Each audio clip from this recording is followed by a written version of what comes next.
जहाँ मुक्ति केंद्र कहा जाता है, जहाँ मुक्ति धाम कहा जाता है, जहाँ मुक्ति स्थान कहा जाता है, मोक्ष तिलक कहा जाता है, ब्रह्मनाल जिसे कहते हैं, सबसे बड़ा शमशान जिसे कहते हैं, वह है काशी विश्वनाथ नगरी का मणिकर्णिका घाट, जहाँ आप देख रहे हैं कि हम सावन में आए हुए हैं। दोस्तों, यदि आप शमशान घाट आए होंगे तो आपको याद होगा कि यहीं पार्थिव शरीर का दाह संस्कार किया जाता है, लेकिन अब वह क्षेत्र जलमग्न हो चुका है, क्योंकि गंगा का जलस्तर किस तरह उफान से आगे बढ़ रहा है, इतनी तीव्रता से बढ़ रहा है दोस्तों, कि जो यहाँ का चेतावनी बिंदु है उसके संपर्क में आ चुका है, क्या छू भी चुका है। लेकिन अब गंगा माँ की इतनी कृपा है कि उस चेतावनी बिंदु के ऊपर नहीं जा रही है, लेकिन लोगों का उम्मीद है कि ऊपर जा भी सकती हैं। यहाँ आप देख सकते हैं कि बाबा शमशान नाथ का मंदिर है। यहाँ दो मुर्गा आपको नजर आएंगे दोस्तों, जो ऐसा माना जाता है कि कई वर्षों से हैं। यहाँ पर देख सकते हैं कि यही है मणिकर्णिका शमशान। यहाँ से आप कॉरिडोर का भी आप दर्शन कर सकते हैं। और नाव पे जो लकड़ियाँ लदी हैं, स्टीमर्स हैं, वह सब स्थिर सा हो गए हैं दोस्तों, कदम रुक से गए हैं, क्योंकि यहाँ गंगा का जल भराव अधिक हो गया है। एक घाट से दूसरे घाट का संपर्क बिल्कुल टूट चुका है दोस्तों। आप यहाँ लकड़ी का भंडारण देख सकते हैं। आगे चलिए हम आपको ले चलते हैं दोस्तों, जहाँ आपको एक अलग ही जानकारी प्राप्त होगी। यहाँ का जनसैलाब देख करके आप यह पता लगा सकते हैं कि कुछ तो बात जरूर है। इसी यही कारण है कि भारत नहीं पूरे विश्व से दूर दूर से लोग अपने पार्थिव शरीर को, अपने सगे संबंधियों को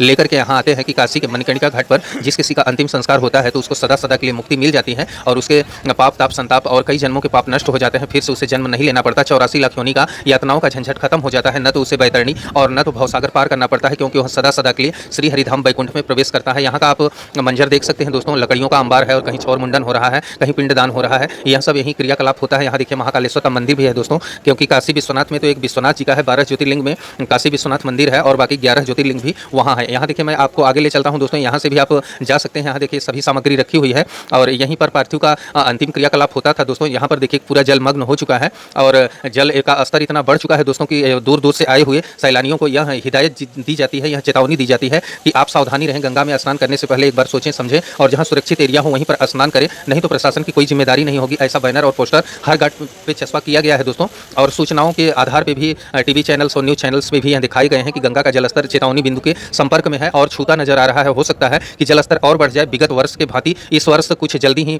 यहाँ पर जल भराव हो चुका है दोस्तों। अब हम आगे ले चलते हैं दोस्तों। यहाँ पर आप देख सकते हैं कि कितनी भीड़ भाड़ है, क्योंकि सौदाह में जो भी आते हैं दोस्तों तो वहाँ पहले अंतिम संस्कार होने के बाद वहाँ स्नान वगैरह करते हैं, फिर जिसका जो कर्मकांड है जलपान वगैरह करते हैं, फिर अपने घर चले जाते हैं दोस्तों। तो आई होप कि आपका डाउट क्लियर हो गया होगा दोस्तों। वीडियो में इतनी जानकारी मैंने दिया है, यहाँ का दिव्य दर्शन आपको कराया है। यहाँ आप देख सकते हैं कि गंगा का पानी किस तरह से तट के संबंध में आ रहा है दोस्तों, और तट के ऊपर भी आ रहा है, जिससे कि सैलानियों को काफ़ी दिक्कत हो रहा है। और यहाँ के जो व्यापारी वर्ग हैं, जैसे कि जो ठेले खोमचे वाले हैं, दुकानदार वाले हैं, पानी है, चाय वाले हैं, नाश्ता वाले हैं, और यहाँ तक कि पंडित ब्राह्मण पुरोहित जो कर्मकांड कराते हैं, उनको भी यहाँ बैठने का भी जगह नहीं बचा हुआ है दोस्तों, क्योंकि सब जगह जल ही जल है और व्यापार पे भी काफ़ी असर पड़ा हुआ है, जो कि जीविकोपार्जन पे काफ़ी असर डाला है। तो वीडियो को लाइक करके चैनल को सब्सक्राइब